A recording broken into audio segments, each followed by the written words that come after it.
everyone, how are you? Welcome to another Improving Sales Performance livecast. I hear something coming in. I wonder what that is.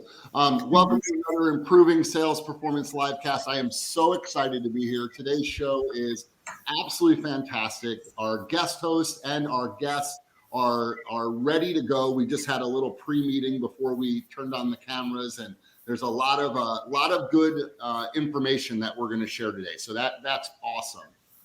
Couple of housekeeping things. So if you are joining us live, feel free to comment in the comment box. One quick thing I always like to tell people is that there's probably about a 15 to 20 second delay. So if you post something and it's a question, which we love questions, and we don't respond right away, it's just because we haven't seen it yet. I'm going to monitor the questions, and if there's one that I think it will add to what we're talking about at the moment in time, I will certainly interject and get that started. A couple other things. If you could share, if you're watching us on YouTube, if you could like, subscribe, and share this, that would be absolutely awesome. We'd really appreciate it, but only if you like the show. If you don't like the show, you don't need to share it. But if you do, if you could, that would be great. All right, it is October, and it is the month, all month long, we are celebrating and paying tribute to women that have made a difference in sales and sales leadership. That's exactly right. Very, very important. And to do that, we've added a guest host to our show, and that is partner at CSS, Vice President, Senior Consultant, Stephanie Downs. And from here, I'm going to let her do the introductions and take over the show. Yes. All right. Perfect. So we have two fabulous guests with us today, Lori Clark, Dana Nagel. So glad you're with us. So quick introductions of both. Lori, I'm going to start with you with your introduction and your bio. Lori actually started her career with a national rep firm, and then after that joined KHOU in Houston. Let's see, that was as an account executive in 2001. In 2006, she was promoted to a local sales manager. And in 2012, I think it was, I don't see it in front of me, director of local sales.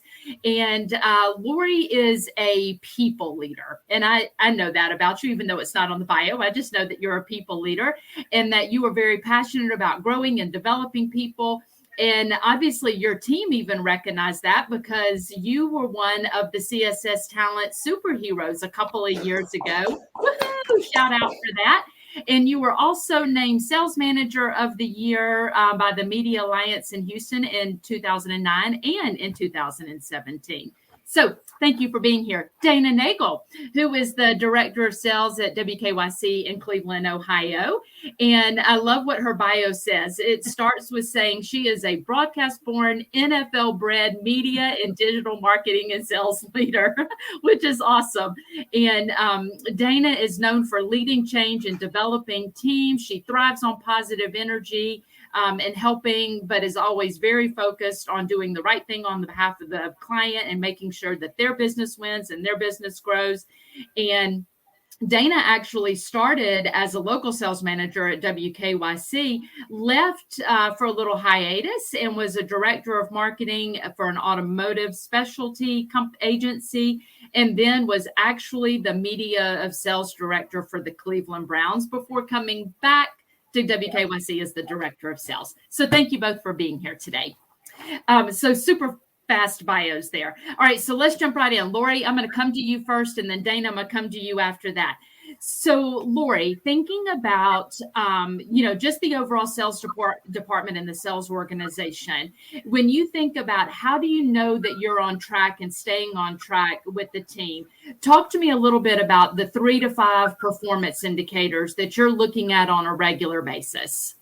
Well, I would say the 3 to 5 performance indicators we're looking at on a regular basis is obviously the revenue, of course. How are we pacing to budget? Are we meeting those benchmarks? But backing it up from that is also about the activity and the pipeline. Like, are we prospecting enough people? Are we having enough discovery calls? Are we having enough requests for presentations? And then what's our close ratio look like? A couple of the other things that we look at regularly is the retention of clients as well. Are we able to retain them, meet their goals, and help them continue to grow? And then from the salesperson front, like, is everybody on the team contributing? And what does that look like? And so those are really like the 3 to 5 things we're regularly evaluating and looking at. Yeah. And you recognize the importance that obviously the more people on the team, the depth of people contributing to the overall revenue performance, the more likely is that the team's succeeding as a whole, right? Absolutely. Yeah. The more people we have in the top tier, or like we say, in the green, hitting those numbers and hitting those marks, the better. But you can't really get to that if you're not looking at the activity and the work that goes in behind that. Yeah, for sure. And Dana, I know you and I have a similar conversation about that, about the depth of people on the team contributing. What else would you add that you look at on a regular basis? Well, I agree with everything Lori said. The other thing, though, I think is besides the tactical, is more the intuitiveness. And I'm a high energy person. So I know immediately how people on our team are feeling that day just by walking by, right? I love high energy, and I feel that when you're enthusiastic, I think that starts at the top. So I personally hold myself responsible for my team's enthusiasm and passion. Like, I love my job. I love coming to work. I love working with the people that I work with. I'm so lucky. So I want to make sure they know that. And if anything's contagious in Cleveland, I want it to be the enthusiasm that we have, nothing else. But I really think that that's the most really, really important. It's that it helps create a good culture, and I love energy. So yeah. And I know that's something that you're very intentional about doing. The whole culture piece of it is making sure that that's aligned and that is throughout the whole organization. You do an exceptional job on that. I know I've actually written a blog that when I interviewed you on that topic before for our talent magazine. So, Dana, staying with you for just a second on this one. So thinking about just sales managers as a whole, what are the big rocks, just to use that term, what are the big rocks that they should stay focused on? I think the biggest rock is the right people. If you don't have the right people on your team, it's almost impossible to achieve the goals that we have to achieve. So I think it's people first. And that under that umbrella is hiring right. So, and then of the people that you have, I always tell my sales managers that it's their personal responsibility to evolve and grow everybody on our staff, right? Yeah. So it's all comes with the people. If you don't have that right mix, it makes everything else harder. Yeah. I'm fortunate because everybody on my team they know their why. I think that's another important thing is, make sure you know the why. They know why we're doing what we're doing. I don't think that always gets filtrated all the way down.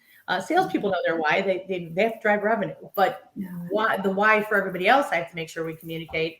I always tell the other big rock is remove obstacles. The managers, I challenge them to remove obstacles because you won't know it's a problem until it's a problem, right? So you have to make sure that your staff knows that you're committed to removing those obstacles. It could be a workflow process that you've been doing the same way, but something's changed. It's no longer as efficient or as effective.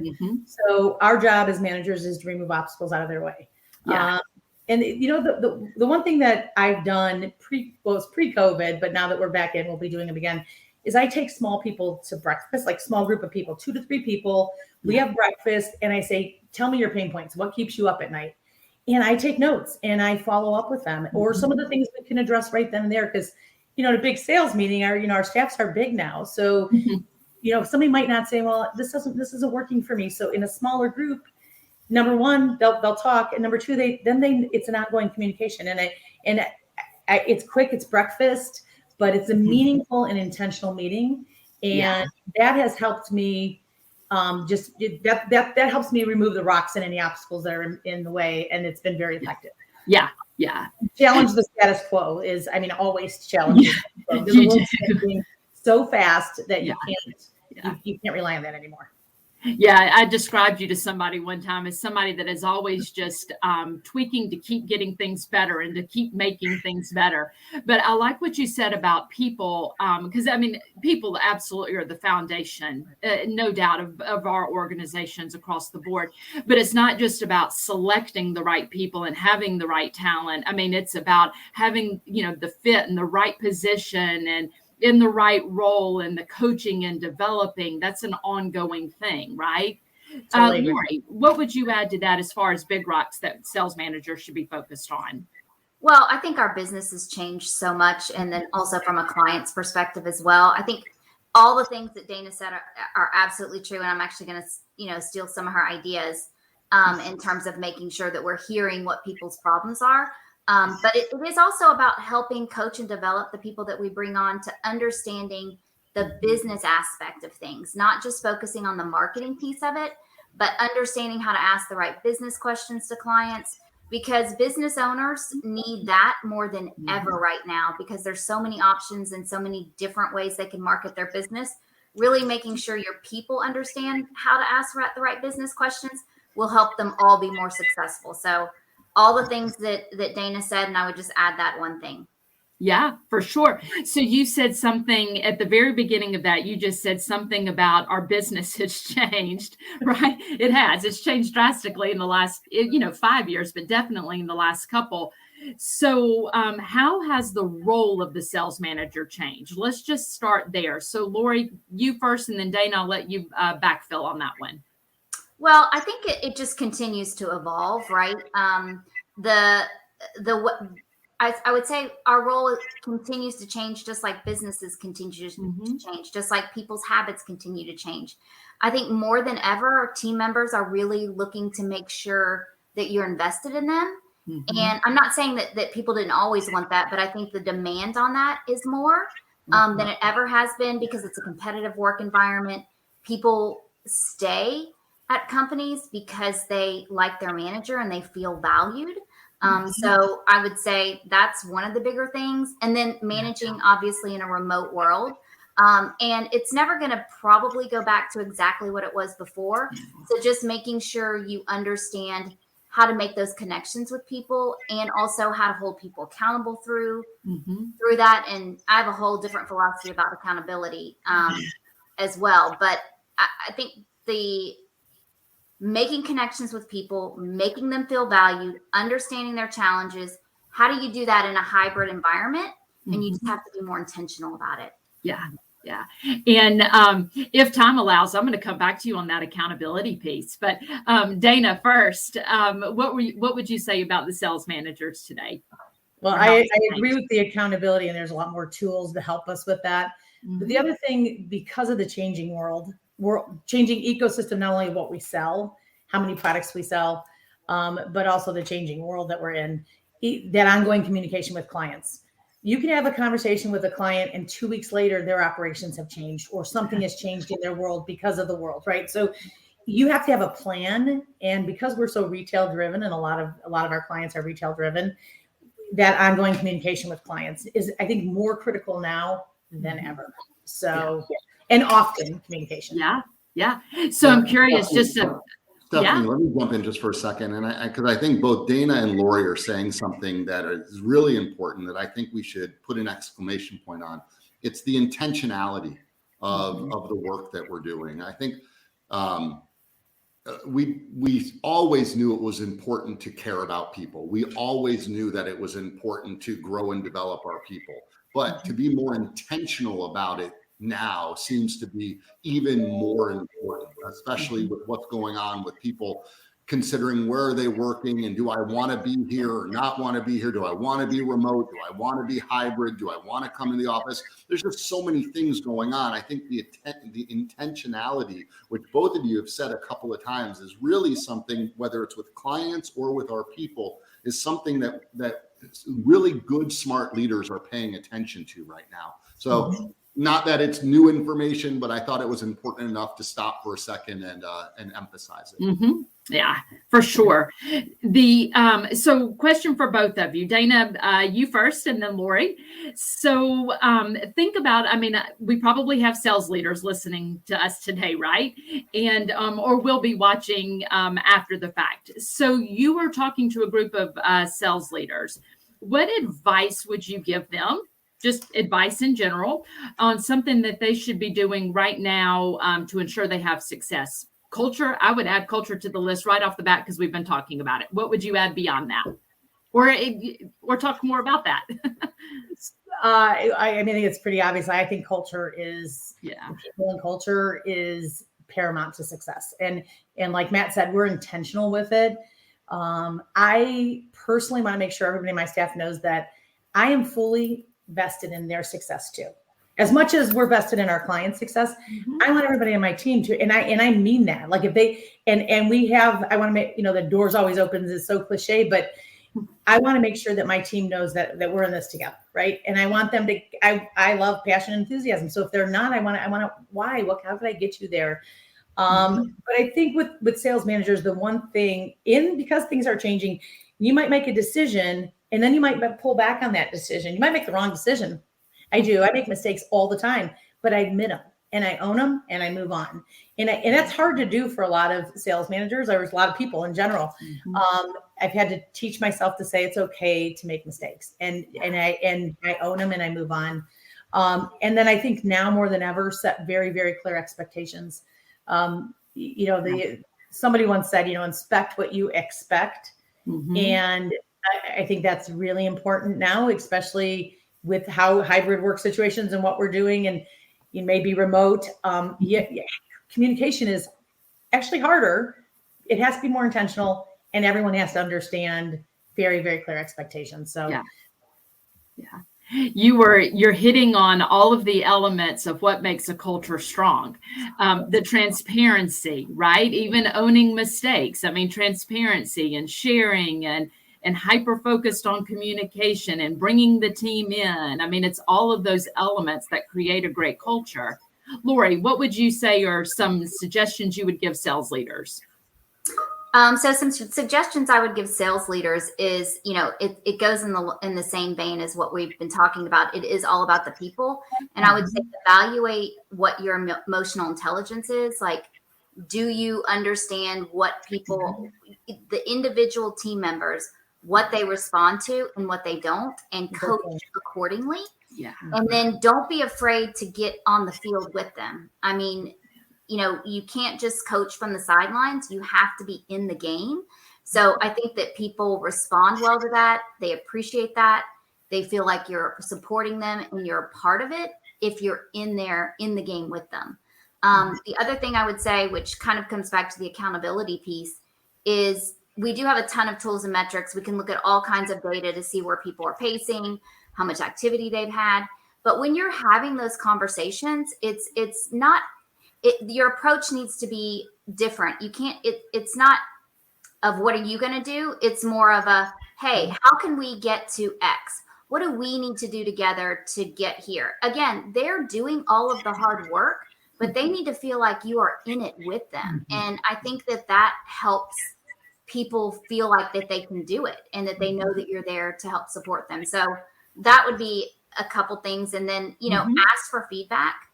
When I'm on a call with anybody, at the end, we're doing our plus delta.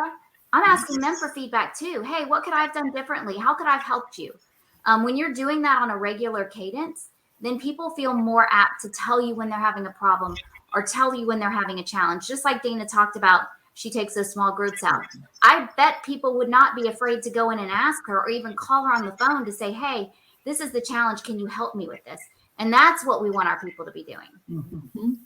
I love that you ask for feedback after calls. I think that is so cool.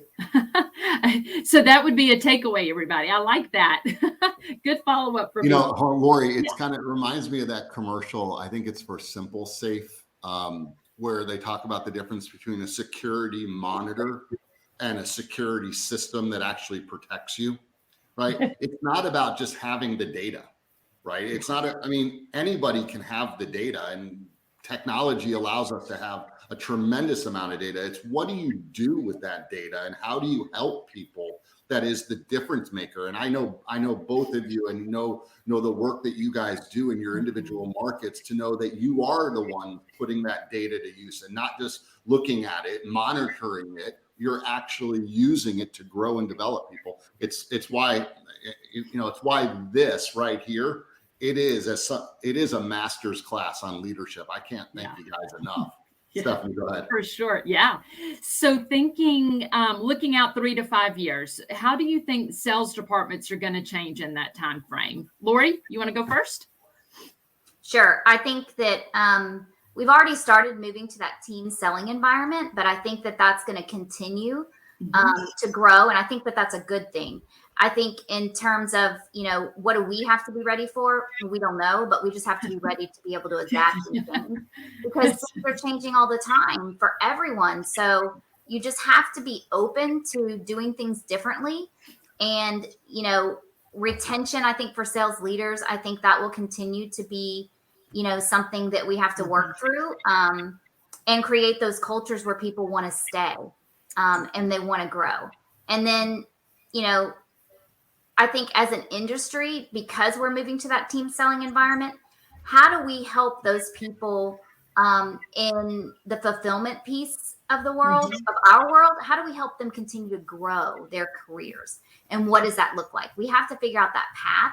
I don't have the answer to it. I just think that is going to be a challenge that we're going to have to work through and figure out as we move along.